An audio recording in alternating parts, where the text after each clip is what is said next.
होगा तो मोदी ही, ये बात बिल्कुल क्लियर है। जिस तरह से मोदी जी के बयान और मोदी जी की पार्टी के बयान आ रहे हैं, उससे अब साफ जाहिर हो रहा है कि सेटिंग तो भाई साहब बहुत ही पक्की और बहुत ही तगड़ी कर रखी है। इस बार तो जितना कंपटीशन है उससे तगड़ी सेटिंग है। भाई ईवीएम जब जेब में हो तो भाई भरोसा क्यों नहीं होगा। पूरे देश का पैसा अपनी जेब में, ईवीएम अपनी जेब में, चुनाव आयोग अपनी जेब में, पुलिस प्रशासन जेब में, तो यार आप सोच के देखिए, बहुत सीधी सी बात है। गली का एक रॉब वाला बंदा हो जिसके पास पैसा हो, सिर्फ पैसा, सारी चीजें छोड़ दीजिए, अगर पैसा हो, कंधे चौड़े रहते हैं भाई साहब, आवाज में अकड़ करारापन रहता है, फुल अकड़, एटीट्यूड, किसी को मुंह नहीं लगाना, और उसको पता है पैसे के दम पे सब कुछ कर सकता है, तो वो और कॉन्फिडेंट रहता है। जब एक गली के अमीर इंसान का ये भौकाल होता है तो भाई ये तो मोदी जी हैं। अब मोदी जी ने भारत चैनल पर एक ऐसा बयान दिया, पूरा बयान तो नहीं सुना पाऊंगा, लेकिन उस बयान में ये भी मोदी जी बोल गए कि अफसोस ये है कि माननीय विपक्ष भी नहीं बनेगा, यानी विपक्ष की पार्टी में भी नहीं होगी, यानी कंपटीशन ही नहीं होगा, यानी विपक्ष ही खत्म हो गया। इस बार सिर्फ मोदी जी अकेले होंगे, मोदी जी की पार्टी होगी, विपक्ष होगा ही नहीं। मजाक में आप सुन रहे हैं, लेकिन ये डराने वाली बात है कि विपक्ष ही नहीं होगा।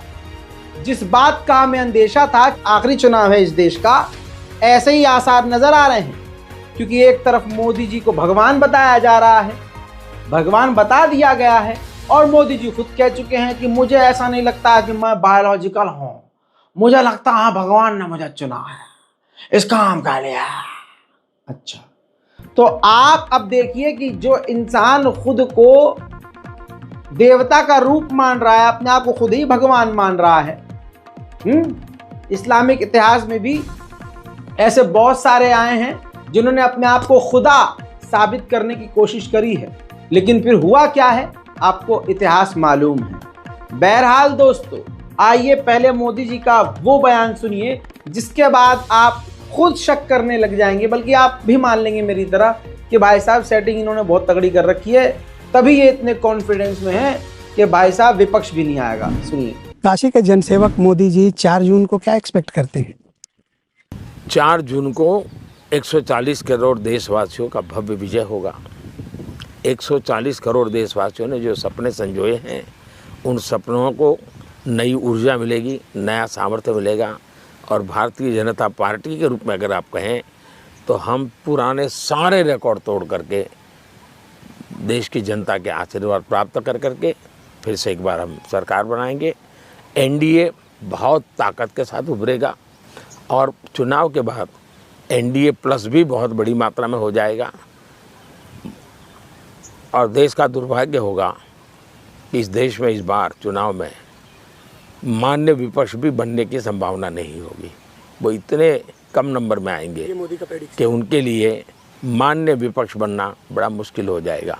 मोदी प्रेडिक्शन नहीं करता है, मैं जो देखता हूँ, जो मैं सुनता हूँ, जो टीवी वाले बताते हैं, जो इसके ज्ञाता लोग बताते हैं। संपादक ब्रिजेश मिश्रा को हफ्ते भर पहले ये मोदी जी ने एग्जिट पोल से पहले बता दिया था। इसमें आपने क्या सुना? मोदी जी कह रहे हैं कि अरे ये मेरा अनुमान नहीं है, मैं लोगों से सुन रहा हूँ, देख रहा हूँ, और टीवी पर जो देख रहा हूँ। अरे टीवी तो वही बोलता है जो मोदी जी बोलने को कहते हैं, पत्रकार वही बोलते हैं जो मोदी जी बुलवाते हैं, लोग अंधभक्त वही बोलते हैं जो मोदी जी की पार्टी बुलवाती है, सोशल मीडिया पर वही चलता है जो बीजेपी आईटी सेल चलवाती है। तो सारा खेल घूम फिर कर मोदी जी खेल रहे हैं। अब इसके बाद जो दूसरे औरों के बयान आए हैं, उससे भी लग रहा है कि भाई साहब इन्होंने तगड़ी सेटिंग की हुई है। जैसे प्रियंका गांधी से किसी ने पूछा कि मोदी जी की पार्टी जो कह रही है कि इतने हमारे 400 पार तो होने ही होने हैं, तो प्रियंका गांधी ने भी साफ कह दिया कि भाई ईवीएम के साथ उन्होंने छेड़खानी कर रखी होगी, तो शायद इसीलिए फुल कॉन्फिडेंस में है। सुनिए। वो कह रहे हैं 370। हाँ यार 370। अच्छा, या तो इन्होंने कुछ गड़बड़ पहले से कर रखी है कि इनको मालूम है कि हमें 400 मिलने वाले हैं, है कि नहीं? नहीं तो इस तरह ज्योतिषी की तरह कैसे कह सकते हैं कि क्या मिल रहा है। हम इतना कह सकते हैं कि अगर इस देश में आज के दिन ऐसा चुनाव हो जिसमें कोई गड़बड़ी नहीं हो, जिसमें ईवीएम में कोई गड़बड़ी नहीं है, तो मैं दावे के साथ कह सकती हूँ ये 180 से ज्यादा सीट नहीं ले। उधर भाई साहब गोदी मीडिया राहुल गांधी से पूछ रहा है कि भाई कितनी सीटें आएंगी। एग्जिट पोल तो कह रहा है कि बस मोदी मोदी मोदी मोदी या 400 पार मोदी। तो राहुल गांधी ने कहा कि वो मोदी पोल है, फैंटेसी पोल है, मोदी पोल, एग्जिट पोल नहीं है, गोदी मोदी पोल है वो। और उन्होंने सिद्धू मूसेवाला का जिक्र करके बताया कि हमारी 295 सीट्स आएंगी। सुनिए। मोदी पोल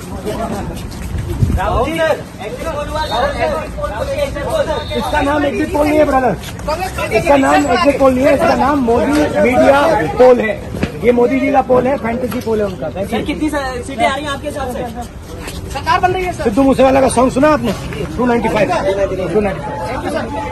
मेरे दोस्तों, ठीक ऐसे ही अरविंद केजरीवाल ने भी क्लियर कट बताया कि ये जो एग्जिट पोल टीवी पर दिखाया जा रहा है ये फर्जी है, क्योंकि इन्हीं के लोगों ने शेयर मार्केट में खूब पैसा लगाया हुआ है इनकी पार्टी पर।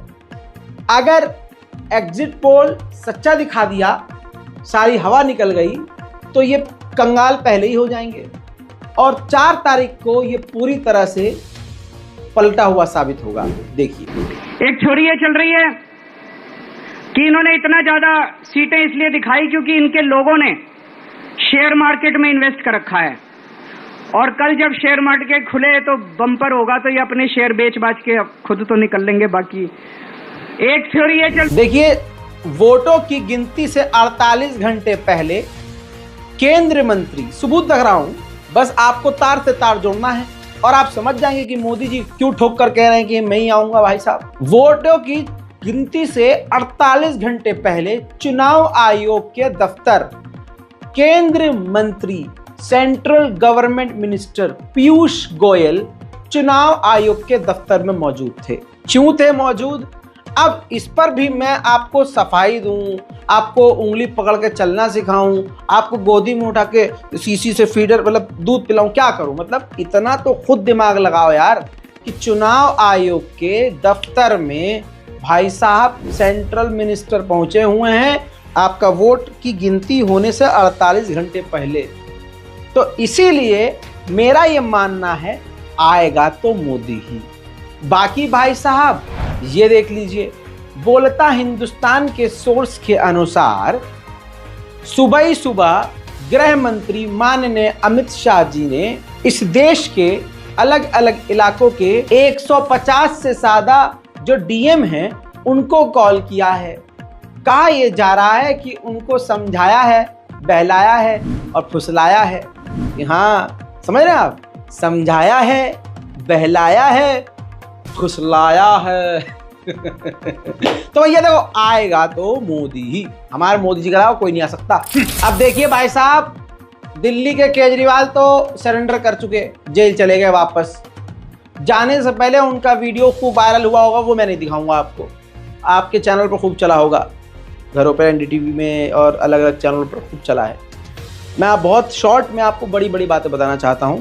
तो केजरीवाल साहब तो जेल पहुंच गए, कानून का सम्मान किया, हालांकि बीमार हैं, परेशान हैं, जेल में हैं, सबूत उनके खिलाफ नहीं है, लेकिन मोदी जी ने पहले ही कहा था विपक्ष ही खत्म कर दूंगा, तो बेचारे जेल गए।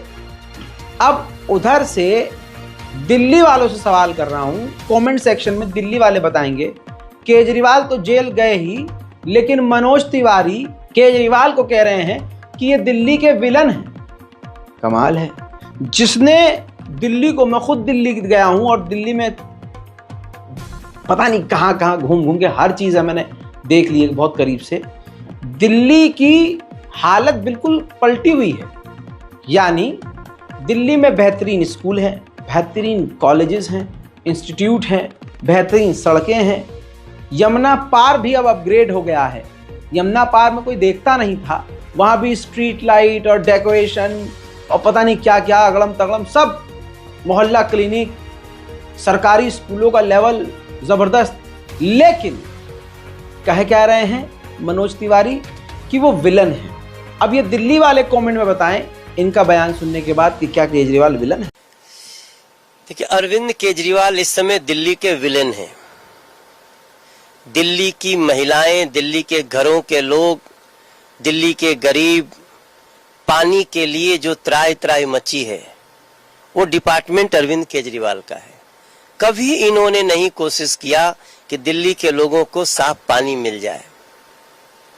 वो अरविंद केजरीवाल, दिल्ली का विलेन, आज एक ढोंग करते हुए, एक नंबर का ढोंगी का परिचय देते हुए वो राजघाट जा रहे हैं। अरे, महात्मा गांधी जी की समाधि पे जाने के पहले महात्मा गांधी जी को फॉलो कर लिए होते अरविंद केजरीवाल, तो शायद आज आपको इस तरह से एक कट्टर भ्रष्टाचारी के रूप में जेल के शिक्षा। अब देखो यार, सारी बातें एक तरफ, बैक टू द पॉइंट आएंगे तो अपने मोदी जी, क्योंकि चुनाव आयोग खुद मोदी जी के लिए खेल रहा है।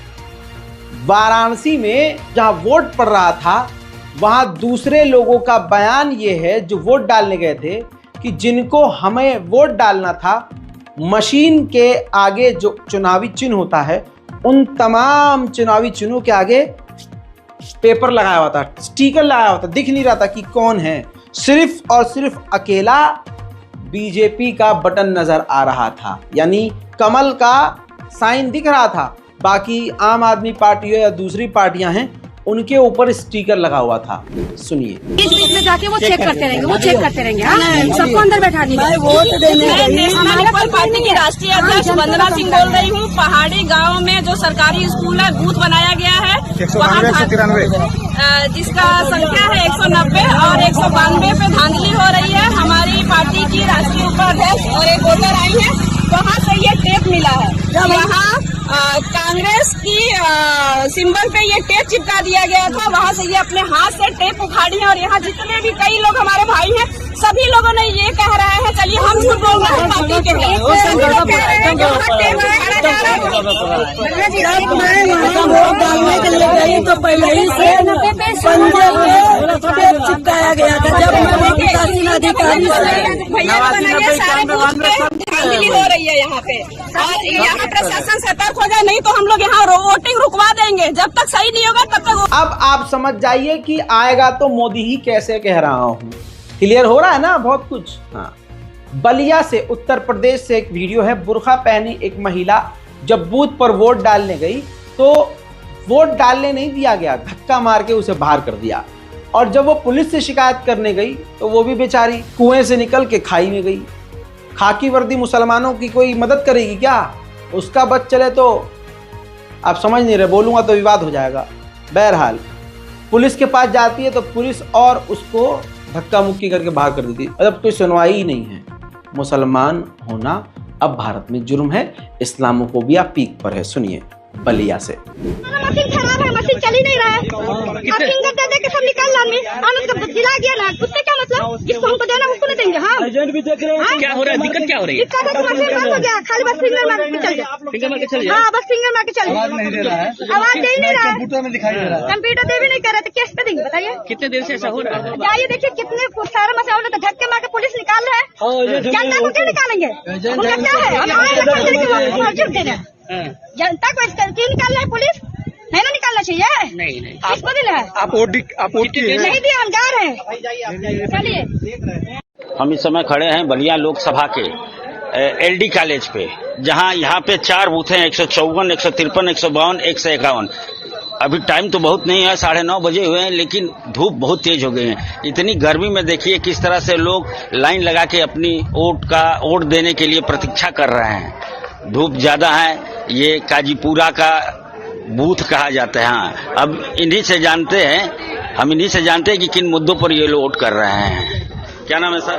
फिरोज अहमद। फिरोज जी, किन मुद्दों पर अभी आप वोट करने जा रहे हैं? विकास के लिए। 152 में किन मुद्दों को लेके वोट कर रहे हैं? विकास के लिए। विकास के लिए। क्या नाम है आपका? अब एक तरफ ये खेल चल रहा है कि जैसे तैसे बस मोदी जी को जिताना है, और ऐसा लग रहा है कि चुनाव आयोग ने ठेका ले लिया कि हम जिताएंगे जी, टेंशन क्यों ले रहे हो। और दूसरी तरफ से आधे लोग, जैसे मैंने शुरू में कहा मोदी जी को भगवान साबित करने में लगे हैं। 2-3 दिन पहले मोदी जी साधना में बैठे थे, वही सब उनका चलने लगता है ना, हिंदुओं को खुश करने के लिए, देखो वो है परमात्मा है, ये तो भगवान है, देवता है, देवता स्वरूप है। तो गर्मी कितनी ज़्यादा है, गर्मी से सभी परेशान हैं। तो रवि किशन ये कहते हुए नजर आ रहा है, सूखा नशा होगा। रवि किशन जी ये कह रहे हैं कि मोदी जी साधना में बैठे और सूर्य देवता को नरम कर दिया। यानी जो 2 दिन बेहतरीन मौसम रहा है, सूरज कम रहा है, सूरज की चुभन कम रही है, रोशनी जो कम रही है, जो बदली का माहौल रहा है, मौसम रहा है, वो मोदी जी की वजह से रहा है। मोदी जी से सूर्य देवता प्रसन्न हो गए भाई साहब। देखिए बनाए गए। रवि किशन शुक्ला मौजूद है, सांसद जी गोरखपुर में पहली बार आप मतदान कर रहे हैं, कैसा लग रहा है, क्या कहना चाहेंगे? ऐतिहासिक लग रहा है, मौसम खुशनुमा है, वहाँ प्रधानमंत्री जी बस साधना में बैठे और सूर्य देवता को शांत कर दिया। ये ऐतिहासिक रहा। ये भीषण गर्मी में आज हवा चलने लगी, ये एक बहुत ही बड़ा संकेत है राम राज्य का। तीसरी बार प्रधानमंत्री मोदी जी का विराट रूप में आने का, और मेरा भारत बहुत विराट विकसित होगा, सोने की चिड़िया बनेगा, कभी झुकेगा नहीं, सब लोग उसके सामने झुकेंगे, ऐसा भारत। कई महीनों से तपस्या चल रही थी, लगातार कैंपेन करते, आज फाइनल डे है, कैसा क्या कहेंगे कि मतदान जो है घर से बाहर? आज ऐतिहासिक वोटिंग होगी, आज वोटिंग परसेंटेज महादेव बहुत बड़ा करेंगे। बहुत। अब बताइए सूखा नशा है कि नहीं है? सूखा मार के बोल रहे हैं। उधर कंगना रंडावत का बयान ये आया है कि मोदी जी ये पहली बार उस पे तपस्या पे नहीं बैठे, दशकों से बैठे हैं। 1 दशक में 10 साल होते हैं, और कंगना रंडावत कह रही हैं कि दशकों से मोदी जी तपस्या किए हैं, तब इस मुकाम पर पहुंचे हैं। भाई किसकी सुने? मोदी जी कहते हैं कि मैंने भिक्षा मांग कर जिंदगी गुजारी है, 40 साल मैंने भीख मांगी है। कोई कहता है कि मोदी जी खूब पढ़े हैं, जर्मनी फ्रांस जाकर पढ़े हैं, घूम कर पढ़े हैं, उनके पास 10 डिग्री है। अब ये नया आया है, अब कंगना रनावत की सुन लीजिए। जब राजनेता भी नहीं थे, जब वो कहीं ना कहीं पॉलिटिक्स से बिल्कुल नहीं जुड़े थे, तब भी हम लोग उनके कितने चित्र देखते हैं। यहाँ हिमालय की वादियों में वो न जाने कितने दशकों तक वो तपस्या करते रहे, वो कितने दशकों तक जो है ध्यान करते रहे। अब इन लोगों को उनके ध्यान से दिक्कत है। तो एक इंसान का जो है जीवन शैली जीने का तरीका है, वो इंसान अपनी जीवन शैली जीने का तरीका नहीं भूल सकता। अगर वो जो है ध्यान करते हैं तो करते आए हैं, अब भी करेंगे। मोदी मेरे दोस्तों, प्रदीप भंडारी गोदी मीडिया का सबसे बड़े लेवल का बड़ा जानवर है, पालतू कुत्ता है। पालतू है बिल्कुल बीजेपी का, पीछे से उंगली होती है पुछ से, और ये सारा दिन शुरू हो जाता है। ANI यानी गोदी मीडिया के पत्रकारों का ही इंटरव्यू लेके ये माहौल बना रहे कि आएगा तो मोदी ही। आप समझ रहे हैं? यानी आप ये देखिए कि ANI इसको, प्रदीप भंडारी को चुनाव एक्सपर्ट बता रहा है, गोदी मीडिया के पत्रकार को।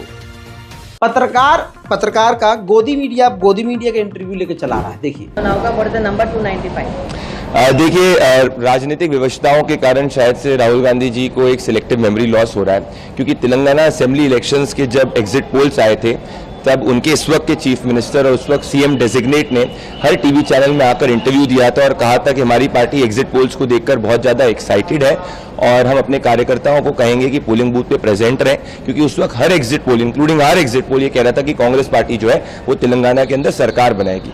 पर दुख की बात यह है कि जब नतीजे, मान लीजिए एग्जिट पोल के जो ट्रेंड अगर आपके पक्ष में नहीं आते हैं, तो वो हजारों प्रोफेशनल्स का अपमान है जो कड़ी धूप के अंदर जमीन पे मेहनत करते हैं, और वो यंग युवा जो 20 से 30 साल के बीच में देश का कोना कोना घूमता है और एक देश की जनता के सामने एक अपना एक्यूरेट प्रोफेशनल एस्टिमेट लाने की कोशिश करता है। सही है गलत हो सकता है, बट उसकी प्रोफेशनल इंटेग्रिटी पे बिना कोई फैक्ट्स और फिगर्स पे सवाल उठाना मेरे हिसाब से काफी दुर्भाग्यपूर्ण है। आपने जो जब 2019 का चुनाव हुआ था, तब 2019 में प्री पोल में हमने कहा था कि 300 प्लस जो है वो NDA क्रॉस करेगी। ऐसी स्थिति के अंदर उस वक्त भी 3 महीने तक हमको गालियां पड़ी थी, पर वो एग्जिट पोल के नतीजे मई में फिर सही साबित हुए थे। हम लोग ने पिछले कई महीनों में करीबन 70 से ज़्यादा डेटा रिसर्चर्स ने ग्राउंड पे मेहनत करके, और मैं खुद 15 स्टेट्स ट्रैवल करके मैंने इस ज़मीन पे पाया है कि जो देश की जनता इस वक्त तीसरी बार प्रधानमंत्री नरेंद्र मोदी को मैंडेट देना चाहती है। तो ये मेरी प्रोफेशनल डिसऑनेस्टी होगी कि मैं इसको नहीं बताऊं। और अगर आप पास्ट ट्रैक रिकॉर्ड उठा के देखेंगे, जब पंजाब में हमको लगा था आम आदमी पार्टी सरकार बननी, हमने बोला आम आदमी पार्टी बना रही है। जब तेलंगाना में कांग्रेस बन रही है तो हमने बोला कांग्रेस बना रही है। बट इस वक्त अगर देश की जनता प्रधानमंत्री नरेंद्र मोदी को बड़ी मैंडेट हमारे ग्राउंड असेसमेंट के हिसाब से देना चाहती है, तो हम फेक न्यूट्रलिटी के दौर के अंदर, पॉलिटिकल न्यूट्रलिटी के दौर के अंदर हम प्रोफेशनल डिसऑनेस्टी नहीं कर सकते। तो जो हमने जमीन पे देखा वही हमने, जैसे पिछले 40 चुनाव के अंदर हमने देखा था, उसी तरीके से भी हमने पाया। अब आपने इसमें सुना और देखा कि कांग्रेस के सीनियर नेता राहुल गांधी को ये सीधा सीधा पागल कह रहा है कि दिमागी तौर से थोड़ा सा डिस्टर्ब है, मेमोरी लॉस है। आप समझ रहे हो, बीजेपी आईटी सेल की लैंग्वेज बंदा बोल रहा है। अब ये तो कांग्रेस के हाथ में पता नहीं कौन सी चूड़ी है कि इसके खिलाफ एफआईआर नहीं हो रही है। अब जिसको इतना बड़ा एग्जिट पोल का मास्टर एएनआई बता रहा है, वही ये प्रदीप बंधाड़ी, इसकी पत्रकारिता मैं आपको दिखाऊं। रिया वाले मैटर में क्या इनका, मैं क्या कहूं, कुत्तापन हो रहा था सड़कों पर। देखिए, ये इनकी पत्रकारिता है और ये इनको एक्सपर्ट बता रहे हैं। 129 आशुतोष भी जुड़ रहे हैं। आशुतोष, बड़ा डेवलपमेंट क्या है? बड़ा डेवलपमेंट आशुतोष ये है कि 302 का केस दर्ज होगा, मतलब मर्डर का केस दर्ज होगा। आशुतोष, अगर मर्डर का केस दर्ज होगा तो रिया गैंग जो है उसके खिलाफ भी मर्डर को एबेट करने का केस दर्ज होगा। मतलब जो सुसाइड कर रहे थे उनको जाना होगा जेल। आशुतोष, चलिए, देख लिया आपने। अब आते हैं अगले